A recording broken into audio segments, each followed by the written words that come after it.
अलंकापुरी पुण्यभूमी पवित्र तिथे नांदतो ज्ञानराजा सुपात्र तया आठविता महापुण्यराशी. नमस्कार माझा श्री सद्गुरु ज्ञानेश्वरासी. रामकृष्ण हरी रामकृष्ण हरी रामकृष्ण हरी.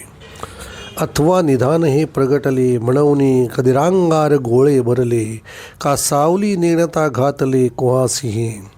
ते विमी म्हणवनी प्रपंची जी ही बुडी दिदली कृतनिश्चयाची ती ही चंद्रासाठी जेवी गिळीची प्रतिमा धरली. तैसा कृतनिश्चयो वाया गेला जैसा कोणी एकू कांजी प्याला. मग परिणाम पाहू लागला अमृताचा तैसे सुलाकारी नाशिवंते भरमसा बांधोनी चित्ते पाहते मज अविनाशाते तरी कैसा दिसे. अगा काही पश्चिम समुद्राची तटा निगजित आहे पूर्विलिया वाटा का कोंडा कांडता सुबटा कणुआ तोडे. तैसे विकारले हे स्थूळ जाणीतली या मी जाणवतसे केवळ काही फेण पिता जळ सेविले. म्हणून मोहिलेनी मनोधर्मे हेच मी मानूनी संभ्रमे मग येथेच जिये जन्मकर्मे ती मजची म्हणेती. महाराज अध्याय 9 सुरू आहे. राजविद्या राजगुह्य योग. ओवी आहे 149. अथवा निदान हे प्रगटले म्हणवनी कदिरांगार खोळे भरिले का सावली केणता घातले कुहासी. मागच्या प्रवचनामध्ये आपण बघितलं आपल्याला दिसणारं जे समोरचं जे गुप्त धन आहे. रात्रीच्या वेळेला जंगलात जाताना समजा एखाद्या ठिकाणी गुप्तधन आहे म्हणून सोन्याचे मोत्यांचे असे जडजिवारांचे असं मोठं हंडा वर आलेला आहे किंवा जमिनीतून एक गुप्तधन प्रगट झालं आहे म्हणून एखाद्याने जाणतेपणी धावत जाऊन लोभापायी समजा जर ते चोळीत भरून घेतलं आणि ते जर खैराचं जाळलेलं जळलेलं शेवटचं लाकूड असेल तर ते त्याचं जे गोल गोल स्वरूपात असलेलं निखाऱ्याचं अस्तित्व आहे ते दुरून चमकतं आहे. ते हिरे नाही आहेत, ते सोनं नाही आहे, ते माणकं नाही आहेत, मोती नाही, पाचू नाही, तर तो विस्तव आहे. तो विस्तव तुम्ही तुमच्या खोळ्यामध्ये म्हणजे तुमच्या झोळीमध्ये तुमच्या अस्तिनीमध्ये जर भरून घेतलात, आत्ताच्या भाषेत तुमच्यात खिसे भरून घेतले तर ते सगळं जळून जाणार आहे कारण तो विस्तव आहे. का सावली नेणता घातले कुहासी. विहिरीमध्ये आपली सावली बघितल्यानंतर सिंहाने त्याच्यामध्ये उडी मारणं मागच्या प्रवचनात हा टप्पा आपण बघितला. हा दृष्टांत तुम्हाला इसाप नीतीमधली जी गोष्ट आहे. एक ससा असतो, तो ससा जंगलात असतो राहत. त्या जंगलातल्या राजाला सिंहाला रोज एक प्राणी खायला द्यायचा म्हणून त्या सशाची वेळ येते आणि तो हुशार ससा जातो त्या विहिरीच्या बाजूला सिंहाला नेतो म्हणजे आणखीन एक सिंह इथे आला आहे. ही जी इसाप नीतीतली गोष्ट आहे ती गोष्ट इथे नाही. ही गोष्ट यातून निर्माण केली गेलेली आहे. हे उदाहरण दृष्टांत आहे. गोष्ट तीच आहे, दृष्टांत तोच आहे, पण दृष्टांत त्या इसाप नीतीतल्या गोष्टीतला वेगळा आणि हा दृष्टांत या ज्ञानेश्वरीत आलेला वेगळा. हा जो सिंह आहे हा सिंह प्रगल्भ बुद्धिमत्तेचं टोक गाठलेल्या एका अत्यंत बुद्धिमान माणसाची त्याची रूपक आणि उपमा जोडलेली आहे. माऊलींनी जे जोडलंय, जे रूपक आहे, जी उपमा आहे त्या उपमाचं नीट वर्गीकरण तुम्हाला करता आलं पाहिजे. तो जो सिंह आहे तो सिंह या जंगलाचा राजा आहे. तसाच या बुद्धिमान जगाचा या असलेल्या समस्त विचारांचा असलेला राजा जो सिंह आहे, जो अत्यंत बुद्धिमान आहे, अत्यंत विचारवंत आहे, असा तो त्याला स्वतःच्या ज्ञानाचा अहंकार आहे. स्वतःच्या ज्ञानाच्या अहंकाराच्या प्रतिमेशीच तो झगडतोय. त्याला दुसरं कोणाशी, दुसरा सिंह, दुसरा बुद्धिमान, दुसरा विचारवंत तिथे नाही. तरीही त्याला असं जाणवतं आहे की आपल्या समोर जी प्रतिमा उभी आहे ती त्या विचारवंताच्या स्वतःच्याच विचारातून उभी केलेली प्रतिमा आहे. तो स्वतःच्याच विचारांशी भांडतोय, स्वतःच बुद्धिमान आहे, स्वतःचंच चित्र समोर ठेवून स्वतःच्याच प्रतिमेशी भांडणारा हा बुद्धिमान त्या सगळ्या ज्ञानाला खोटं ठरवण्याच्या उद्देशाने, चुकीच्या ठरवण्याच्या उद्देशाने, नको त्या मार्गाला जाण्याच्या वेळेला स्वतःचं सगळं ते बुद्धिमानाचं असलेलं आयुष्य, ते टोकाचं असलेलं ज्ञान, विचारवंताचं असलेलं ते विचार या विहिरीत उडी मारतो, या विषयाच्या विहिरीत उडी मारतो, जे सगळं खड्ड्यात तिथे घालतो, स्वतःचा घात करून घेतो, स्वतःचीच प्रतिमा तिथे बघतो. बुद्धिमान असा आहे. त्याचं भांडण इथल्या जगाशी नाही, कारण तेवढा ताकदीचा आज त्याच्यासमोर सिंह म्हणून दुसरा नाहीच. मग त्याचा अहंकार त्याच्याशी भांडतो. तो दुसऱ्याला मोठं होऊ देत नाही, तो दुसरा विचारवंत निर्माण होणार नाही याची काळजी घेतो आणि खोटं ज्ञान प्रसारित करायला सुरुवात करतो. मूळ ज्ञान न देता, स्वतःच्या अहंकारापोटी नवीन अनुयायी न निर्माण करता, चांगल्या अनुयायांना आपलं ज्ञान न देता, कारण निर्माण करायचं नाही आहे, दुसरा सिंह निर्माण करायचा नाही, दुसरा विचारवंत बुद्धिमान निर्माण करायचा नाही आहे. म्हणून या जगाला असलेलं खरं ज्ञान न देता चुकीचं ज्ञान देणं म्हणजे आपल्याच उत्तम असलेल्या ज्ञानाला आपण छेद देणं, आपल्याच त्या असलेल्या त्या ज्ञानाच्या उत्तम प्रतिमेला छेद देणं. तो स्वतःच्या ज्ञानाला, स्वतःच्या त्या सिंहाचं असलेलं राजभौमत्व, जे स्वतःचं जंगलावर अधिराज्य असलेलं सिंहाचं जे सार्वभौमत्व आहे, त्या दुसऱ्या सिंहाला या राज्यात मान्य करत नाही. मग तो त्या स्वतःच्या प्रतिमेत, त्या विहिरीमध्ये असलेल्या आपल्याच डरकाळीचा प्रतिध्वनी, त्याच्यावर तो झेप घेतो. तसाच हा बुद्धिमान आपल्याच ज्ञानावर झेप घेतो, आपलं ज्ञान झाकून चुकीचं ज्ञान जगापुढे मांडायला सुरुवात करतो आणि आपला त्या असलेल्या प्रतिमेचा ऱ्हास करतो. निर्माण न करणं, आपलं असलेलं ज्ञान दुसऱ्याला न देणं, हे या असे सगळे ते भोंदू स्वतःला संत म्हणवणारे तुम्हाला वेगळ्या मार्गावर घेऊन जातात, वेगळ्या ठिकाणी तुमचं लक्ष केंद्रित करतात, स्वतःलाच तुमच्यासमोर देव असल्याचं सिद्धत्व करतात, तुम्हाला त्या मार्गापासून दूर घेऊन जातात. माऊलींचं सांगणंच ते आहे. तुम्ही जे म्हणता की मी तुम्हाला जाणतो, भगवंताला मी जाणतो, हे जाणणंच तुमच्या जाणण्याच्या आड येतं. एखाद्याला तुम्ही भगवंत म्हणून जाणता, तेच तुमच्या भगवंत स्वरूप जाणण्याच्या आड येतं. हा या दृष्टांतामधला सगळ्यात मोठा विचार आहे. हे जे दृष्टांत दिलेले आहेत ना माऊलींनी, बरेच दृष्टांत दिलेत, ते कशासाठी म्हणून मूर्खासारखे प्रश्न विचारू नका. त्या दृष्टांताचा अभ्यास करायला शिका. कोण काय म्हणतं याच्यावरती जाऊ नका. ज्ञानेश्वरी ही 3 डायमेन्शनल गीता आहे. जी मूळ गीता आहे ही सपाट प्लेन गीता आहे.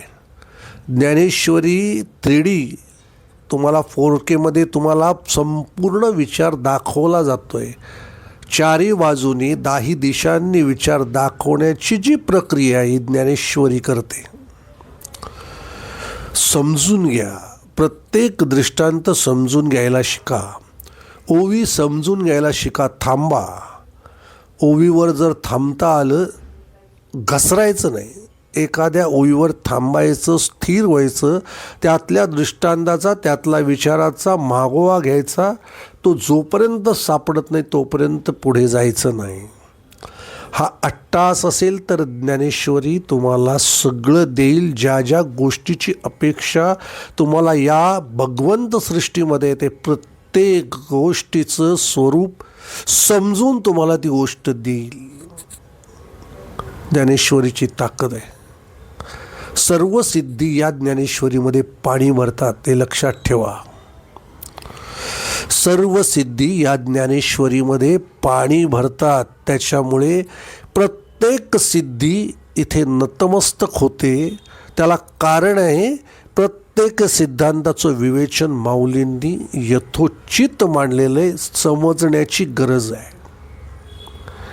हा जो दृष्टांत, या दृष्टांत त्या बुद्धिवानांसाठी आहे जे स्वतःच्या बुद्धीचं टोकाचं गाठलेली असलेली विचारांची पातळी दुसऱ्याला मिळू नये म्हणून, दुसऱ्याला ती गाठता येऊ नये म्हणून, दुसरा सिंह निर्माण होऊ नये म्हणून स्वतः केवळ त्या प्रतिमा असली तरी त्याच्यावरती झेप घेणारी ही जी काही मंडळी आहेत, या मंडळींवरती हे ताशेर आहेत, जे आज तुम्हाला संत म्हणवत आहेत, पण त्यांचे मूळ विचार समजल्यानंतर तुम्हाला ते भोंदू वाटतात. जोपर्यंत ते भोंदू दिसत नाही, तुम्हाला दृष्टीपथात येत नाहीत, तोपर्यंत तुम्ही त्यांना संत म्हणता. हा फरक, हा भेद माऊलीने या वेतून मांडला आहे. तेवी मी, त्याप्रमाणे मी, म्हणून प्रपंची, या प्रपंचामध्ये मी आहे, जी ही बुडी दिदली कृतनिश्चयाची. असा ज्याने निश्चय केला आहे की या प्रपंचामध्ये मी आहे, असं ज्याने ठरवले, असं ज्याने निश्चय केला आहे, तीही चंद्रासाठी जेवी जळीची प्रतिभा धरली. त्यांनी चंद्रासाठी, चंद्राला असलेल्या पाण्यातल्या प्रतिभेला, पाण्यातल्या असलेल्या चंद्राच्या प्रतिभेला जाळं टाकून पकडण्यासारखं जे काही आहे, कल्पना किती अफाट आहे बघा. आकाशातला चंद्र वस्तुस्थितीप्रमाणे हजारो किलोमीटर लांब आहे. त्याला स्पर्श करणं सहजासहजी शक्य नाही, पण त्याला दिसणाऱ्या त्या चंद्राच्या बिंबाला नजरेच्या दृष्टीने ते मुठभर आहे. त्याची पडलेली प्रतिमा, त्या पाण्यामध्ये पडलेली प्रतिमा जाळं टाकून मी ओढतोय आणि ते अडकलेलं जाळं एखाद्या दगडात. पुन्हा हा इवलासा दृष्टांत नाही, हा दृष्टांत पुन्हा समजून घ्या. तुम्हाला ही जी संत मंडळी आहेत, ही सगळी संत मंडळी तुम्हाला मूळ जो चंद्र आहे तो दाखवत नाहीत. तुम्हाला जो चंद्र दाखवला जातो तो त्या पाण्यातला. तुम्हाला मार्ग दिला जातो, तुम्हाला सांगितलं जातं की हा भक्ती मार्ग आहे, आणि त्याप्रमाणे त्या जाळी तुम्हाला दिली जाते आणि सांगितलं जातं हा चंद्र आहे, हा तुला मिळेल, हे पाण्यात हे जाळं टाक, अशा प्रकारची भक्ती कर, अशा प्रकारचं हे कर, अशा प्रकारचं हे कर, मी तुला जाळी देतो. ही जाळी दिली जाते, अशी साधनं दिली जातात, त्याला स्वरूप दिलं जातं आणि ते तुम्ही म्हणता जाळ्यात टाका. ते जाळं कुठल्या तरी दगडाला अडकलं. याला माहिती आहे तो चंद्र नाही आहे, याला माहिती आहे तो आकाशातला चंद्र आहे, पण ही प्रतिमा याने धरली आहे. त्याला आनंद आहे की मी चंद्र माझ्या जाळ्यात पकडला आहे. त्याला वाटतं मी सगळ्यात मोठा भक्त आहे, या जाळ्यात मी चंद्र पकडला आहे. देव कुठे आहे? त्या पाणी इथे आहे. आणि याला कसा पकडायचं, तर हे जाळं टाकून पकडता येतं. हे कोणी सांगितलं? या संतांनी सांगितलं आहे. हे जाळं टाकलं, हे जाळं म्हणजे भक्ती आहे, याचलाच भक्ती मी म्हणतो. यांनी सांगितलं हे जाळं टाक, तो चंद्र मिळतो. त्याप्रमाणे अनेक वेगवेगळे नाना विविध अघोरी मार्ग, नाना चुकीचे मार्ग या अशा भोंदू संतांनी दाखवले जातात. ते दाखवलेले हे सगळे मार्ग, या मार्गाने गेल्यानंतर हा देवाची असलेली ही प्रतिमा, ही जाळं टाकून पकडण्याची जी पद्धत आहे, त्याप्रमाणे प्रतिमा आयुष्यभर ओढतोय. आता फक्त जाळ्यात दगड येतो, तो चंद्र येत नाही. तो भगवंत कधीही मिळत नाही. आपण म्हणतो इतकी भक्ती केली, इतक्या मार्गाने, एवढ्या वेळ मी पूजन केलं, अर्चन केलं, आरत्या म्हटल्या, सगळं केलं, पण भगवंत भेटला नाही. भगवंत नाहीच, भेटणार कुठून? मार्गच चुकीचं आहे. ज्याच्यावरती जाळं टाकले त्या जाळ्यात येणारा भगवंत नाही आहे, तोपर्यंत तुम्हाला समजत नाही. भगवंताला शेकडो किलोमीटर लांब असलेल्या चंद्राला स्पर्श तुम्ही करू शकत नाही. हे खरं ज्ञान आहे. हे खरं ज्ञान देणारा हा सापडणं महत्त्वाचं आहे. हा सापडणं एकच ठिकाण आहे, ते म्हणजे ज्ञानेश्वरी. कुठेही जायची गरज नाही. ही असली जाळी देणारी आणि पाण्यातला चंद्र पकड म्हणणारी ही सगळी संत मंडळी सगळी भोंदू आहेत. विश्वास ठेवायचा आहे फक्त ज्ञानेश्वरीवर. यात एक शब्द प्रयोग मी मगाशी केला का तुमची भक्तीचं जाळं. महाराज, काय भक्ती म्हणजे काय? शास्त्रीजींनी एक ओवीचं ना फार सुंदर विश्लेषण केलं आहे. तुमचं असलेलं पहिलं एखाद्या गोष्टीवरचं प्रेम बघा. भक्ती या शब्दाचा ज्या वेळेला विचार केला गेला त्या विचारांमध्ये जे मला आनंददायी आणि उत्स्फूर्तपणे मनाला भावलं असं विवेचन जे शास्त्रीजींनी मांडलं ते दुसऱ्या कोणाकडेही मला ऐकायला मिळालं नाही. तुमचं प्रेम आहे. प्रेम म्हणजे एखाद्या गोष्टीची मनात आवड उत्पन्न होणे. प्रथम निर्माण होते ती आवड. एखाद्या गोष्टीची आवड निर्माण होणं, त्याचा सातत्याने सहवास आवडणं, एखाद्या गोष्टीबद्दलचं बोलणं आवडणं, एखाद्या व्यक्तीबद्दलच्या सहवासात आनंदी वाटणं, त्याच्याबद्दलचं निर्माण झालेलं प्रेम आहे. मग ते एखाद्या व्यक्तीबद्दल असू शकतं, स्त्रीबद्दल असू शकतं, एखाद्या वस्तूबद्दल असू शकतं, एखाद्या प्राण्याबद्दल असू शकतं, एखाद्या जागेबद्दल असू शकतं, एखाद्या पुस्तकाबद्दल असू शकतं, एखाद्या विचारवंताबद्दल असू शकतं, गुरुबद्दल असू शकतं, कोणाबद्दलही असू शकतं, धर्माबद्दल असू शकतं, पंथाबद्दल असू शकतं. ज्याच्यामध्ये तुमची आवड निर्माण होते. आवड निर्माण झाल्यानंतर सातत्याने ती जर गोष्ट आपल्याजवळ नसली तर आपल्याला चिडचिड होते, राग येतो. आपल्या जवळ राहावी म्हणून आपण टास करतो. कोणत्या ना कोणत्या कारणाने आपण त्या जवळ जाण्याचा त्या गोष्टीचा प्रयत्न करतो. सातत्याने ती गोष्ट आपल्या अवतीभोवती असली की आपल्याला आनंदही वाटतं म्हणून आपण त्याच मार्गाचं आपलं कर्म आणि चिंतन सातत्याने करतो. त्याला अनुराग नावाची स्थिती म्हणतात.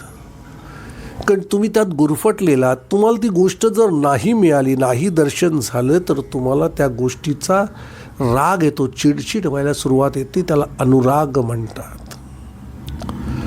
हा अनुरागाचा टप्पा ओलांडला की निर्माण होतं ते प्रेम. ज्या ठिकाणी तुम्हाला त्या गोष्टीची गरज राहत नाही, त्या गोष्टीचं अस्तित्व राहत नाही. ती गोष्ट असली किंवा नसली तरी तुम्ही त्याच मस्तीत असता, त्याच्याच प्रेमात असता.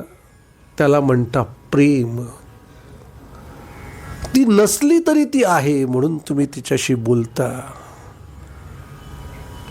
तुम्ही तिच्याबरोबर एकांतास तिच्या अस्तित्वाशिवाय गप्पा मारता, तिच्याबद्दलच विचार करता, तिच्याबरोबरच स्वप्नात जगता, तिच्यासाठीच कुठली तरी गोष्ट आत्मसात करता आणि तिच्यासाठीच कुठली तरी गोष्ट सोडून देत. हे जे जे घडतं त्याला प्रेम म्हणतात. त्यात ती प्रत्यक्ष व्यक्ती असू नये किंवा अस्तित्वात असलीच पाहिजे असं राहत नाही. त्याची तुमची एकरूपता झालेली, ती व्यक्ती, ती प्रकृती, ती गोष्ट तुमच्या हृदयात आलेली असते. त्याला प्रेम म्हणतात. बघा काय सुंदर कल्पना फोडली आहे, अशी वेगवेगळी करून दाखवलेली. असे वेगवेगळे मोत्यांचे असे गट तयार करून तुमच्या पुढे मांडले गेलेत. आणि ह्या शेवटच्या टप्प्यामध्ये प्रेमाच्या ज्या वेळेला तुम्ही केवळ आणि केवळ त्या गोष्टीच्या प्रेमापोटी तुम्ही तुमच्या आयुष्यातल्या सोन्यासारख्या गोष्टींचा त्याग करायला सुरुवात करता. ही गोष्ट सातत्याने करण्यासाठी ज्या गोष्टींवर अपरिमित पहिले प्रेम केलं, जपलं, जवळ घेतलं, ज्याच्यासाठी अनेक कष्ट उपसले, त्या गोष्टीला सहजपणे तुम्ही टाकून देता, सोडून देता. मग स्वतःच्या आयुष्याचे क्षणसुद्धा तुम्ही तासन तास त्या गोष्टीसाठी त्या क्षणांचा त्याग करता. सगळ्यात मोठा त्याग आहे त्याग शब्दाचा अर्थ लक्षात ठेवा.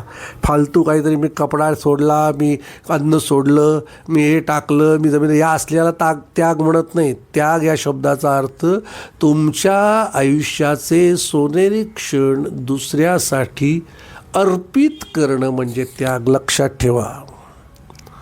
ही त्यागाची व्याख्या, ही त्याग करण्याची असलेली प्रवृत्ती ही संत प्रवृत्ती आहे, ज्यांनी या ज्ञानेश्वरीसाठी आपल्या चालू आयुष्यातल्या सगळ्या सुसंस्कृत सुंदर गोष्टी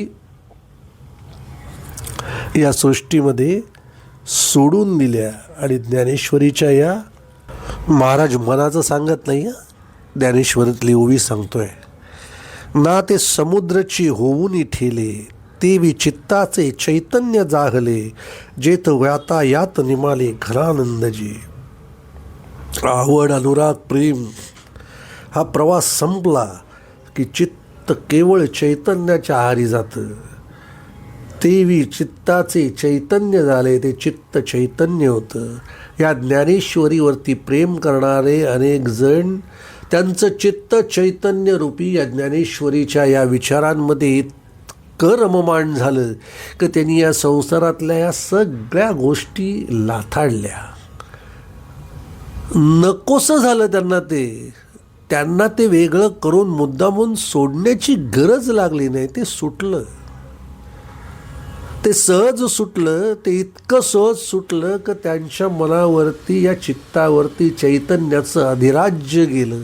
हे अधिराज्य ज्या वेळेला तिथे निर्माण झालं, ते केलं गेलं, हे घडलं ज्ञानेश्वरीमधून. आणि ते संत पण बघा, जुन्या काळामध्ये ज्ञानेश्वरीच्या असलेल्या सातत्याच्या पारायणामुळे त्या काळात संत महात्म्य जन्माला आलं. ज्ञानेश्वरी ज्याच्या हृदयाला पोचली तो संत झाला. आजच्या काळात ही पोचत नाही, संत पण निर्माण होत नाही. सत्य परिस्थिती तुम्हाला जर ऐकायची असेल, संत न निर्माण होण्याची कारणं, तर ही ज्ञानेश्वरी सत्याने त्या ठिकाणी पोचत नाही. तो घनानंद जोपर्यंत मिळत नाही, येत याता यात निमाले. आता कुठेही जाणं नाही, आता कोणाकडे जायचं नाही, कोणाकडे यायचं नाही, दर्शनही नाही आणि दर्शनही नाही.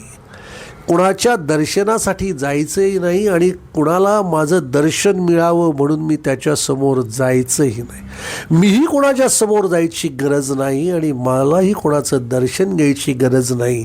ही इतकी आलेली एक रूपता, हे इतकं आलेलं चैतन्य आणि चित्ताचं मनोमिलन, ही जी स्वरूपता आहे, ही ज्ञानेश्वरी तुम्हाला निर्माण करते, तुम्हाला त्या अत्युच्च टोकाला घेऊन जाते. आणि ते झाल्यानंतर मिळणारा जो आनंद आहे, त्या आनंदाला माऊलींनी घनानंद म्हटलंय. चेत याता यात निमाले घनानंद जे. त्याच्यासारखा आनंद नाही. तो आनंद ज्याला प्राप्त झाला, तो अवर्णनीय आनंद कायमस्वरूपी रोजचा आहे, सातत्याने मिळणार आहे. मग त्या आनंदापुढे या सृष्टीत असलेल्या सगळ्या गोष्टींचा कणभर आनंद, क्षणापुरता आनंद फिका आहे, तेजहीन आहे, निस्तेज आहे. आणि या सगळ्या स्वरूपाचं वर्णन शास्त्रीजींनी फार सुंदर केलं. ही ओवी समजण्यासाठी सुद्धा शास्त्रीजींच्या या शब्दांची माया तुम्हाला समजली पाहिजे. सोपं नाही आहे महाराज, ज्ञानेश्वरी सोपी नाही.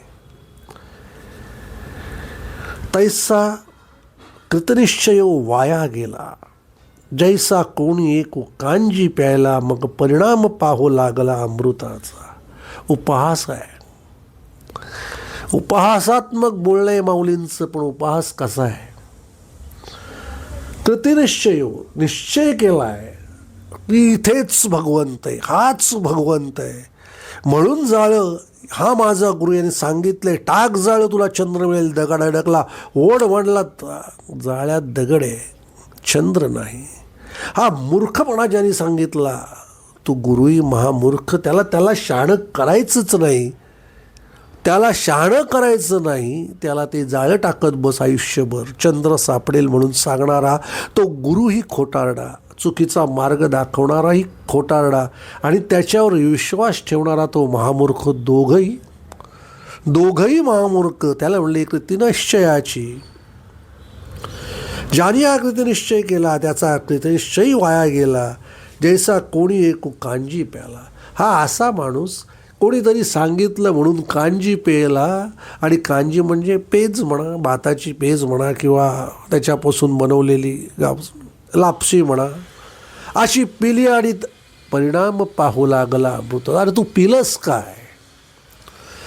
पिलीस तू पेज आणि परिणाम पाहू लागला. आणि मी अमृत प्राशन केलं, या आविर्भावामध्ये मी अमर झालो आहे, शरीरावरती माझ्या अफाट तेज आले म्हणून तू परिणाम येईल म्हणून तू त्या भोंदू साधूवर, त्या भोंदू संतावर विश्वास ठेवला. गाढव आहेस. उपहास केला आहे मौलींनी. कोणी एक कांजी प्यायला मग परिणाम पाहू लागला अमृताचा. नका ना नादी लागू या सगळ्या गोष्टींच्या. नका ना या बुवाबाजीच्या नादी लागू. काय गरज पडली हो तुम्हाला? सोन्यासारखी ज्ञानेश्वरी आहे. रोज तुमच्याशी माऊली बोलतायत. आज मी तुम्हाला दिसत नाही आहे, आज मी तुमच्याशी फक्त माझा आवाज तुमच्यापर्यंत पोचतो आहे. तुम्हाला माझ्या दर्शनाची गरज नाही आणि मला तुमच्या दर्शनाची गरज नाही. पण रोजच्या रोज तुमच्यासमोर प्रवचन आहे. रोज प्रवचन तुम्ही जर ऐकलत ना, रोज तुम्हाला नवीन काहीतरी सापडेल. अहो रोज मी तुमच्यासाठी तुमच्यासमोर तुमच्यासोबत आहे. जे मी तुम्हाला सांगतोय रोज तुमच्यासमोर तेच माऊली सांगतायत. रोज मीच तुमच्यासमोर आहे, मीच तुमच्यासोबत आहे. कशाला तुम्हाला दुसरं कोण पाहिजे? जे काही देणारे जे काही आहे ते सगळं इथेच आहे. सगळ्या सिद्धी इथे आहेत आणि सगळ्या विचारांची दालनं इथे आहेत, सगळे सिद्धांत इथे आहेत. काय गरज आहे तुम्हाला दुसऱ्या कुठल्या गुरुची, दुसऱ्या प्रतिमेची, न नको त्या जाळीची, न नको त्या भक्तीची? अहो तुमचं प्रेम, तुमचा आनंद, तुम्हाला दर्शनही नको आणि दर्शनही नको, हा जर तुमच्यात भाव असेल, ते जर प्रेम तुमच्यात ज्ञानेश्वरीबद्दल असेल, गरज काय कोणाची? देवाची गरज राहत नाही महाराज. ज्ञानेश्वरी संपूर्ण आत्मसात झाली तर देवाची गरज राहत नाही. प्रत्यक्ष भगवंत या ज्ञानेश्वरीमध्ये समर्पित आहे. काय विचार तुमच्या पुढे मांडलेत माऊलींनी, समजून घ्या. बघा ना तुम्ही, आता मी तुमच्याशी बोलतोय, माझ्या दर्शनाची तुम्हाला गरज नाही आणि मला तुम्ही कोणाला सांगतोय, माझं हे प्रवचन कोण ऐकतंय, मला तुमच्या दर्शनाचीही गरज नाही, तरी ते घडतंय. तरी मी रोज तुम्हाला भेटायला येतोय, तरी मी रोज तुमच्याशी बोलतोय, तरी तुम्हाला रोज मला ऐकायचं वाटतं. मी तुमच्यासाठी व्यक्तिगत आहे, मी केवळ तुमचा आहे, मी इतर कोणाचा नाही. आणि तुम्ही माझे आहात, तुम्ही प्रत्येक जण माझे आहात आणि मी तुम्हा प्रत्येकाच्या बरोबर आहे.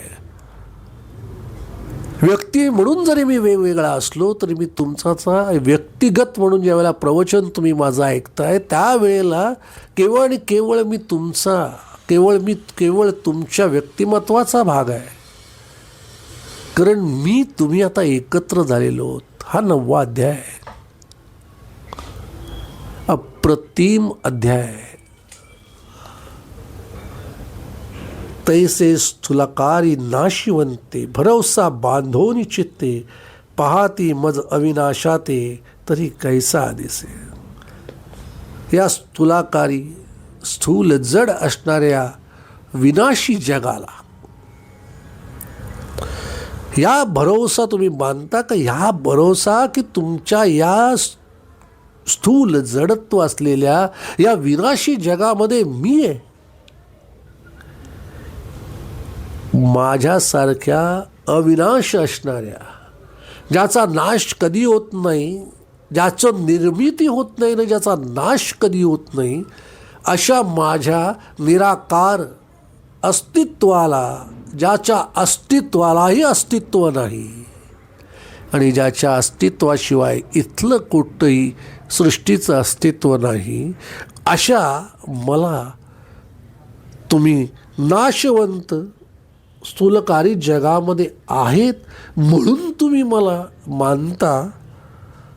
पाहती मज अविनाशाते तरी काय साधे. अशा जर सृष्टीमध्ये तुम्ही मला शोधत असाल, विनाशी सृष्टीमध्ये जर मला बघत असाल, मी अविनाशी आहे, मग या विनाशी सृष्टीमध्ये मी कसा असेल विचार करा. एखाद्या व्यक्तीमध्ये जो नष्ट होणार आहे, जो देह संपणारा आहे, हा दृष्टांत आहे, हा सिद्धांत आहे. आजच्या प्रवचनाचा हा सगळ्यात मोठा सिद्धांत आहे. जे नष्ट होणार आहे, जो देह संपणारा आहे, ज्याचं अस्तित्वच राहणार नाही आहे, अशा देहाला देव म्हणता. स्थूलाकारी नाशिवंती आवाज दो देह तुम्ही ज्याला भगवे कपडे घातले, जो तुमच्या पुढे भगवंत म्हणून ज्याच्या तुम्ही पायावर नतमस्तक होताय, लोटांगण घालताय, ज्याचे फोटो प्रतिमा घरामध्ये लावताय, देव म्हणून त्याचं पूजन करताय, और तो विनाशी आहे, तो नष्ट होणारा आहे. अहो तो नष्ट होणार आहे आणि मी अविनाशी आहे, मी कधीही नष्ट होत नाही. हे तुम्हाला माहिती आहे, ज्ञान तुम्हाला भगवंतांनी सांगितलंय, माऊलींनी सांगितलंय, मी अविनाशी आहे. जर मी अविनाशी जर आहे, तर या विनाशी स्थूलकारी जगामध्ये मला बघताच कशाला, तुम्ही मानताच कशाला. हा भरवसा तुम्ही डोक्यामध्ये ठेवला आहे, भरवसा बांधून चित्ते. हा भरवसा तुम्ही घेतलाच का मनामध्ये, हा प्रश्न आहे. तैसे स्थूलाकारी नाशिवंते भरवसा बांधून चित्ते, पाहती मज अविनाशाते तरी कैसा. कसा मी दिसेन तुम्हाला अशा या विनाशकारी लोकांमध्ये पाया पडून ज्याला तुम्ही देव मानताय, त्याच्यात मी देव पण तुम्हाला दिसेलच कसं, मी कसा दिसेन. दुसरा भाग याचा असा आहे, एक शब्द तुम्हाला प्रश्न विचारला आहे आणि दुसरा शब्दांचा फटकार आहे. तुम्ही मूर्ख आहात. असल्या केवळ कपड्यांमध्ये, रूपामध्ये स्वतःचं भगवंतासारखं दिसणारं स्वरूप निर्माण करणाऱ्या देहाला भगवंत मानू नका. तो देव नाही, तो मी नाही, तो मी नाही. असल्या स्थूलाकारी विनाशी देहामध्ये मी नाही, मी अविनाशी आहे, मी सर्वत्र आहे, मी सर्व चराचरांमध्ये माझं अस्तित्व आहे, पण त्यांच्यामध्येच मी आहे हे समजू नका. मी कुठे आहे, मी कणाकणात आहे, पण मी केवळ त्याच्यात आहे, हा समजणं, हा भरवसा मूर्खपणाचा आहे. बघा सिद्धांत काय सांगतो, म्हणजे एखादा कुठला तरी व्यक्ती गेला म्हणजे भगवंत संपला, एखादी कुठली तरी मूर्त मांडली म्हणजे भगवंत आला. सगळा मूर्खपणा आहे. म्हणून म्हटलं माऊलींचा या ज्ञानेश्वरींमधला देवसुद्धा वेगळा हो. एवढं देवाचं स्वरूप मांडणं या सृष्टीमध्ये एकाही ग्रंथाला जमलेलं नाही.